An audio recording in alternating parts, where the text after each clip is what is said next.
Here's another video for 3HT about exercise 41 of chapter 9. This is about the scatter plot, which I explained in my previous video. And I'm going to be talking about this exercise in depth and show you the answers and also show you a couple of other things. It says the scatter plot in figure 9.18 contains information about cars. Now here we can see the value in euros of these cars, and here we can see the age in years. So for example, this car over here is 3 years old and the value is still 12,500. Question A. Calculate the median age of these cars. Okay, so you want to calculate the median age. You can see the age over here. If you want to calculate the median, you should know how many dots there are. So you have to add all of these dots, so 1, 2, 3, 4, 5, 6, etc. And then in total you have 16 dots. Now, if you have 16 dots, an even value, then you know that there are two numbers in the middle, the 8th number and the 9th number, right? Because if you have 16 dots, both halves have 8 numbers in them, so the 8th and the 9th are the median if you divide it by 2. So we're going to count where they are. Here we have 1, 2, 3, 4, 5, 6, 7, 8, and I counted like that because we look at the ages, right? So I start at the lowest age, which is 1 year old. And then we have the second age, which age 2 years, which is 1 year older. So we start at the lowest and just start counting here. So this height doesn't actually matter. This height is for the value. Well, this question is not about the value, so we'll only look at this.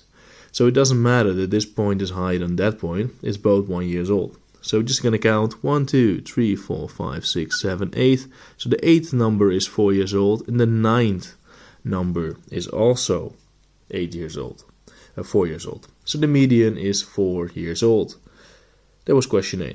Question B is draw the box plot for the values of these cars. So for the values is this, right? The how much they are still worth. I'm actually going to show you that at the end. I'd like to do C and D first. C is calculate the mode of the ages. The mode of the ages. The mode is the thing that happens most often. Now you can see here that 4 years old also happened 4 times, while the other things happened 2 times or 3 times or 1 time. So 4 years old is also the mode.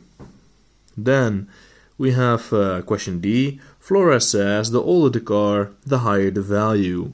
Comment on this.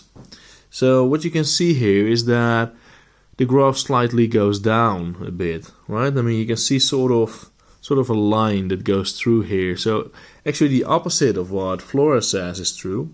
The older the car, the lower the value. And there's actually one thing that's not in the 3HAVO book.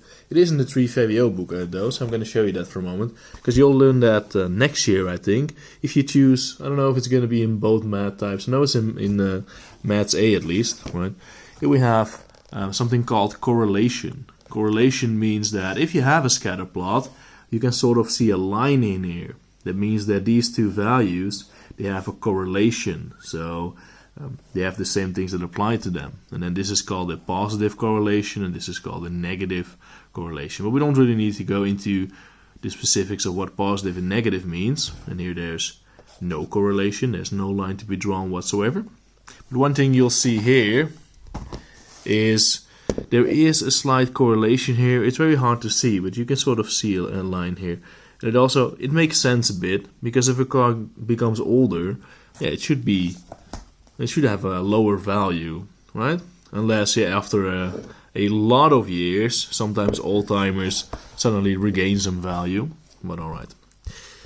Let's go to question B now. We need to draw the box plot for the values of these cars. So the values is the vertical line. So you need to figure out what are all the values for the cars, and then what's the median, what is Q1 and what is Q3, what is the lowest and what's the highest value. Now in the table you can see that the lowest value is 5,000, while the highest value is 17,500. So those values should be on your number line. Then we already knew that there were 16 dots, so the 8th and the 9th value were the median. But now we're not going to start counting here.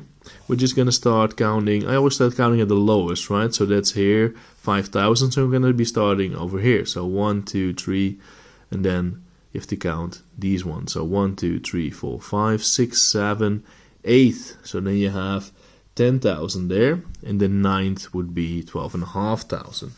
Now let me just quickly show you the answers using the answer book over here. Here we can see that for the median, that's the 8th number and the 9th number, so that's what I just told you, the 10,000 plus 12,500 divided by 2, and then you have the median over here. Now here you can see Q1 and Q3, right? There were 16 values in total. That means that both halves have 8 numbers. So the first half has 8 numbers, that means that the 4th and the 5th are in the middle. Now here they say it's 7,500 and 7,500. Let's see if that's correct. If you start counting here, 1, 2, 3, 4, 5, well indeed the 4th and the 5th both have that, right? And for the Q3 you need to add the 12th and the 13th number, because you are in the second half, so we already had 8 numbers. If you add 8 to this and that, you get one of those. And then you have Q3 over here, and then once you have those values, you can draw a box plot which would look like this then. So this is actually pretty nice, spread it out like that. So this was exercise 41. Thank you very much for watching, and I'll see you next time. Bye bye.